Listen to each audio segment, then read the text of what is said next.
साथियों, आज हम बात करेंगे कि एस्टेट जो होने वाला है 2025 में, उसके लिए हम किस तरह से अप्लाई कर सकते हैं और किन-किन चीज़ों का हमको ध्यान रखना पड़ेगा।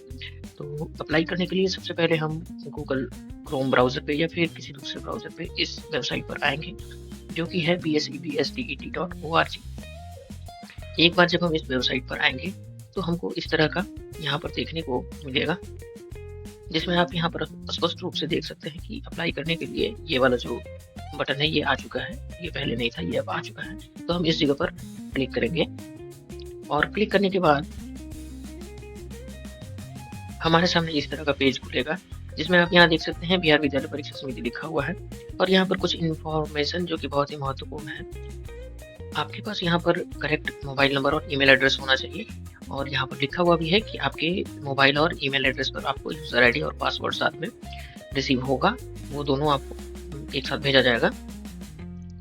साथ में आप नीचे कुछ और डिटेल देख सकते हैं, जिसमें लिखा हुआ है कि जो डेट है वो कब स्टार्ट होने वाला है। वो यहाँ पर आप देख सकते हैं 19 सितंबर से एप्लीकेशन स्टार्ट होने का डेट है और फिर 27 तक ये एप्लीकेशन का लास्ट डेट है सबमिशन का।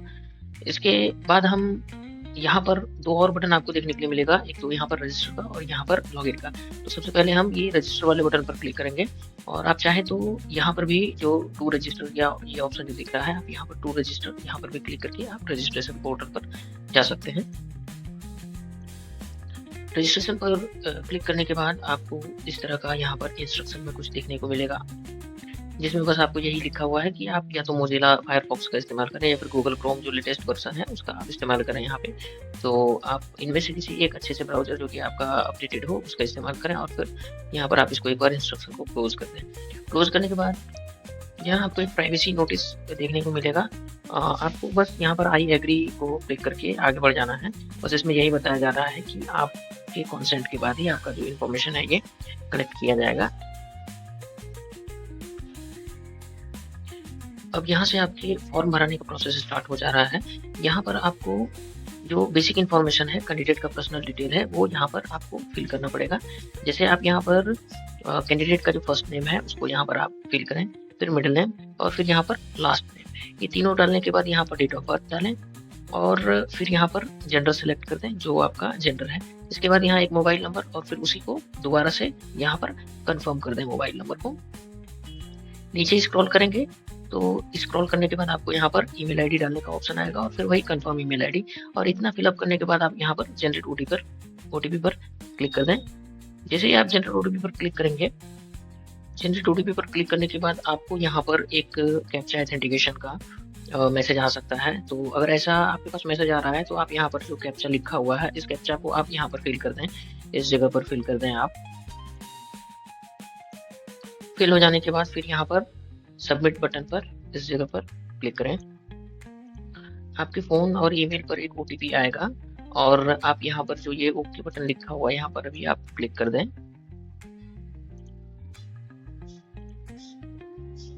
क्लिक करने के बाद यहाँ पर आपके पास ओटीपी एंटर करने का जो ऑप्शन है वो दिखेगा। आपके ईमेल और आपके मोबाइल पर जो ओटीपी है वो सेम आया हुआ है। आप कहीं से भी एक जगह से उसको कॉपी करके डाल सकते हैं और डालने के बाद फिर यहाँ पर वैलिडेट ओटीपी पर क्लिक कर दें।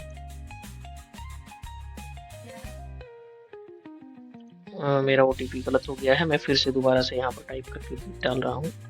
आपको यहाँ पर ओटीपी वैलिडेटेड सक्सेसफुली का मैसेज दिखेगा, आप ओके कर दें। फिर इसके बाद लास्ट में आपको यहाँ पर आई एग्री पर यहाँ पर टिक कर देना है और यहाँ पर जो ये कैप्चा है इसको फिल कर देना है और फिल करने के बाद फिर लास्ट में यहाँ पर रीवेरीफाई।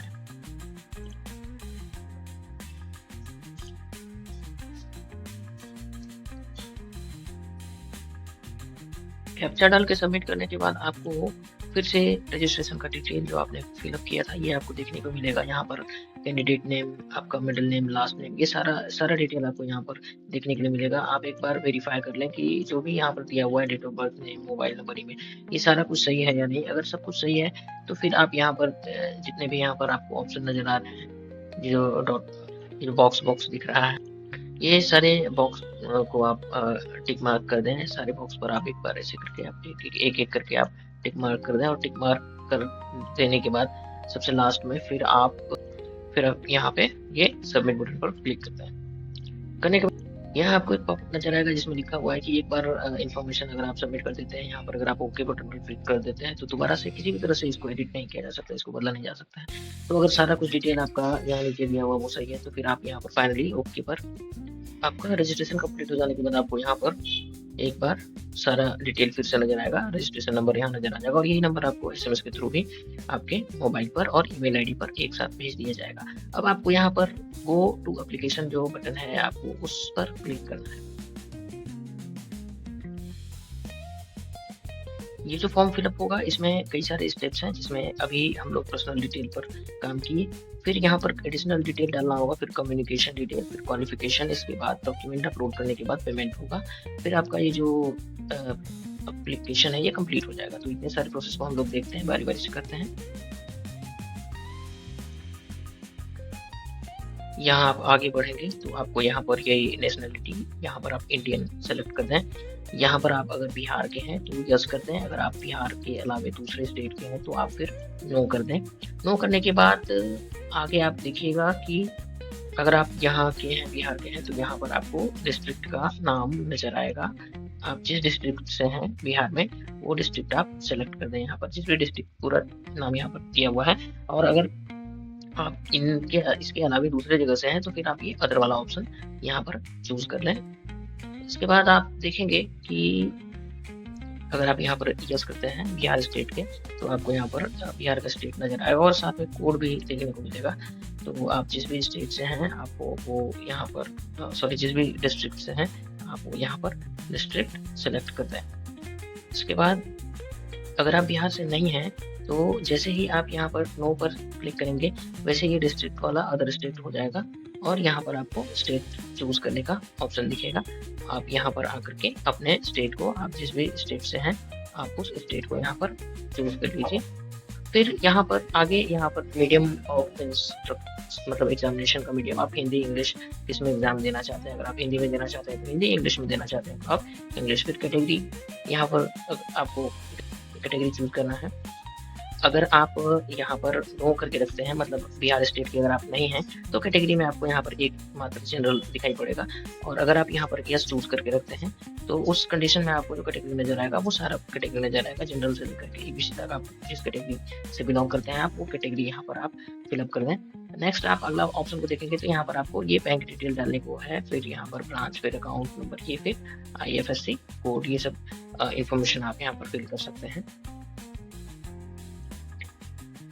और अगर आप चाहें तो इसको आप स्किप भी कर सकते हैं, ये मैंडेटरी नहीं है, ये बिना डाले भी आप आगे बढ़ सकते हैं। जब आप आगे आएंगे तो यहाँ पर आपको विजिबल मार्क्स ऑफ आइडेंटिफिकेशन, अपने पहचान चिन्ह को, आपके जो भी पहचान चिन्ह हो आपको, जैसे कहीं पर तिल का निशान, मोल मार्क है, कहीं कट मार्क है, तो वो यहाँ पर आप उसको लिख दें, टाइप कर दें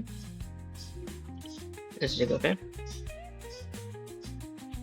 जब आप नीचे आएंगे तो यहाँ पर आपके पास कुछ और भी इंफॉर्मेशन एंटर करने के लिए बोला जाएगा। जैसे आपके पास अगर पैन कार्ड है तो आप यस नो करें, जो है अगर आपके पास है तो आप यहाँ पर यस करें।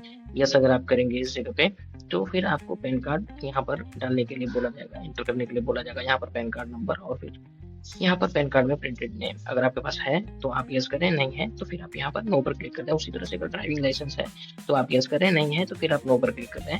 फिर वोटर कार्ड अगर आपके पास है तो यस करें, यस आप करेंगे तो फिर उसका यहाँ पर डिटेल मांगा जाएगा, और अगर आपके पास नहीं है तो नो कर दें। मतलब यहाँ पे जो भी आपके पास डॉक्यूमेंट है आपको एक डॉक्यूमेंट यहाँ पर सबमिट करना पड़ेगा, तो जो आपके पास है आप उसको यहाँ पर यस कर दीजिए, और यस करने के बाद उसका जो नंबर है वो आप यहाँ पर डाल दीजिए।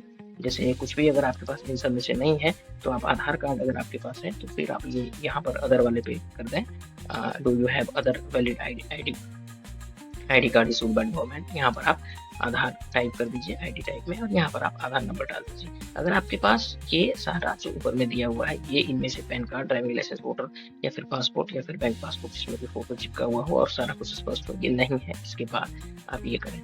अगर आपके पास है तो इनमें से कोई भी एक आप डॉक्यूमेंट को डाल करके उसका डाल दें। और ये यहाँ पर बोला जा रहा है कि जो भी आप डॉक्यूमेंट यहाँ पर डालेंगे वो टोटल जो रिक्रूटमेंट प्रोसेस रहेगा वो उसमें आपके पास ऑल स्टेज ऑफ रिक्रूटमेंट का जो स्टेज रहेगा उसमें आपके पास वो रहना चाहिए, वैलिड वाला रहना चाहिए। इसलिए बेहतर है कि जो आपके पास है सही सही डालें इन्फॉर्मेशन को।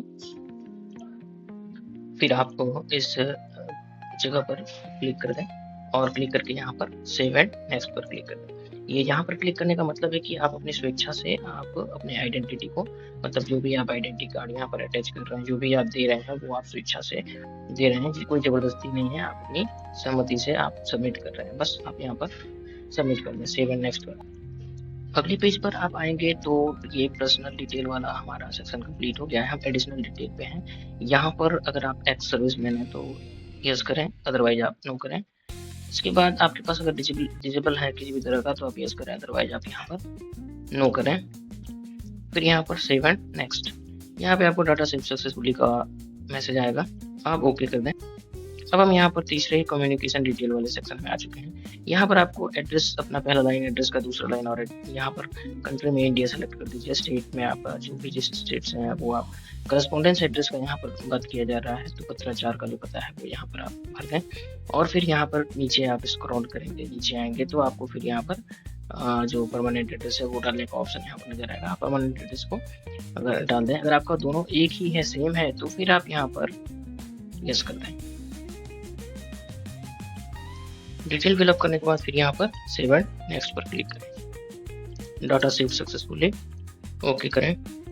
आपके पास यहाँ पर पेपर सेलेक्ट करने का ऑप्शन आएगा। जब आप इस पर आएंगे पेपर सेलेक्ट करने वाले ऑप्शन पे, तो आपको यहाँ पर 3 ऑप्शन नजर आएगा, पेपर 1, पेपर 2 और दोनों।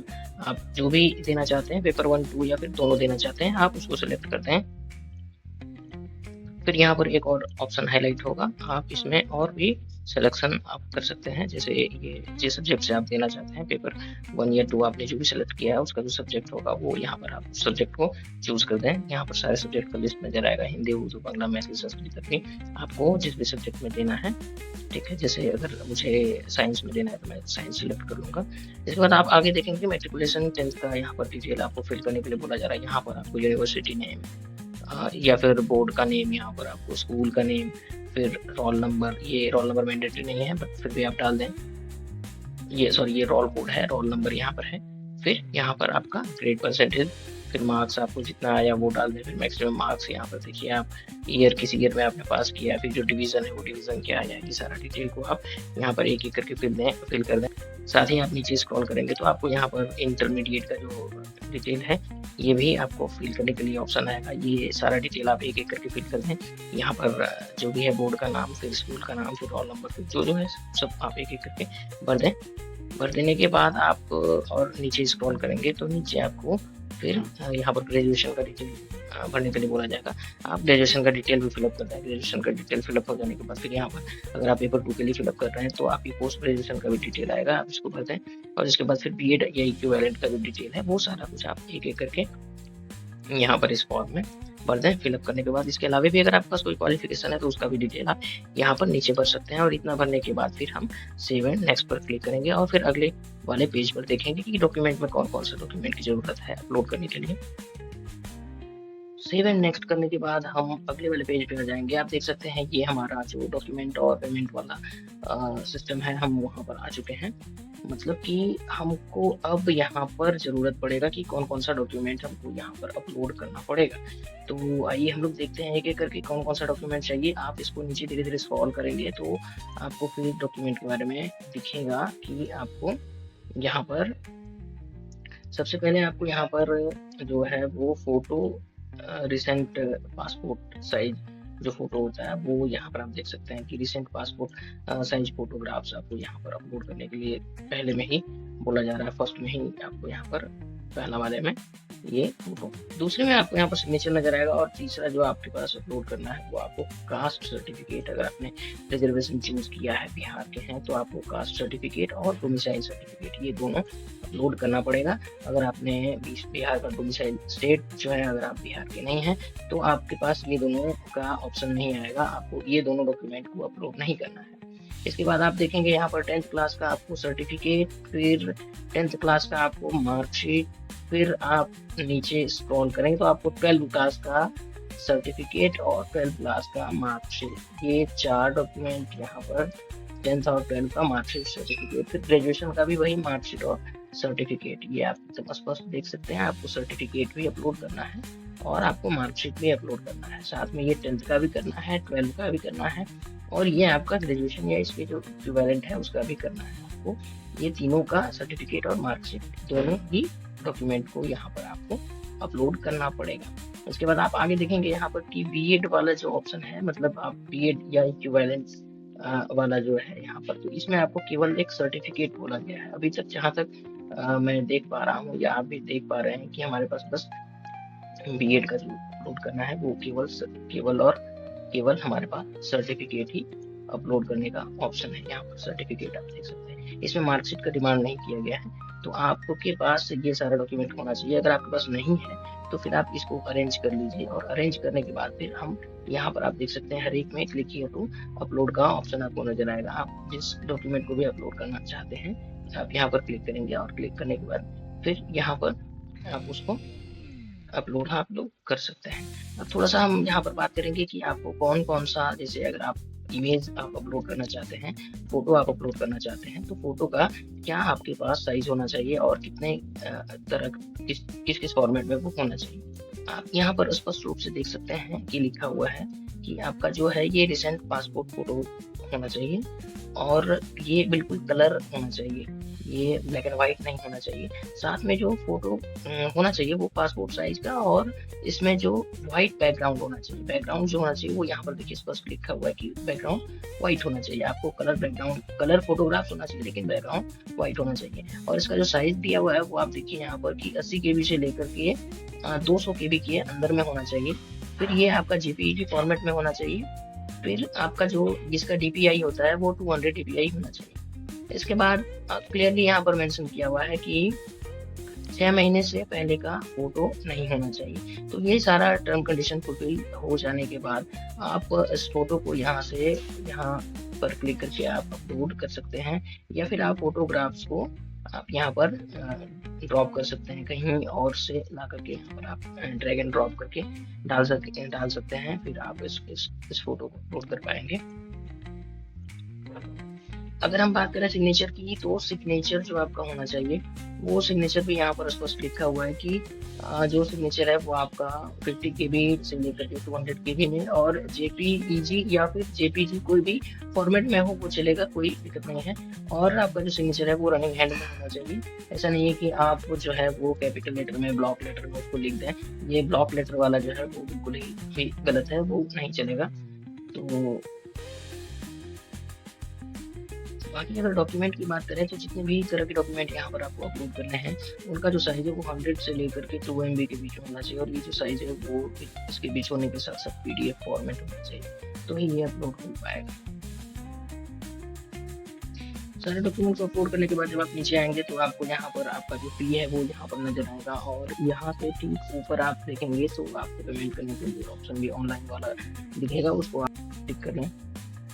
यहाँ पर आपको पेमेंट करने के लिए नजर आएगा, इस पर ऑनलाइन पर यहाँ पर आप क्लिक कर जाता है तो यहाँ पर जो फी है वो यहाँ पर नजर आएगा। आप थोड़ा और नीचे स्क्रॉल कर तो आपको यहाँ पर डिक्लेरेशन दिखाई पड़ेगा और इस डिक्लेरेशन में आपको यहाँ पर 3-4 पॉइंट है। ये सारा पॉइंट पे आपको यहाँ पर टिक कर देना है और टिक कर देने के बाद फिर फाइनली आई एग्री और यहाँ पर ये कैप्चा है इसको नीचे कॉपी करके नीचे में जाके इस कैप्चा को यहाँ पर फिल कर देना है। फिल करने के बाद जब आप यहाँ सबमिट करेंगे तो आप पेमेंट पेज पर रिडायरेक्ट कर दिए जाएंगे। वहाँ आप सक्सेसफुली अपना पेमेंट कंप्लीट कर लीजिए। आपका फिर जो कंफर्मेशन पेज है वो डाउनलोड हो जाएगा और इस तरह से आपका जो फॉर्म है वो पूरी तरह से कंप्लीट हो जाएगा। किसी भी तरह की समस्या होने पर आप कमेंट करें, आपको आंसर देने की कोशिश की जाएगी। अपना बहुमूल्य समय देकर वीडियो को देखने के लिए बहुत बहुत धन्यवाद। मिलते हैं अगले वीडियो में।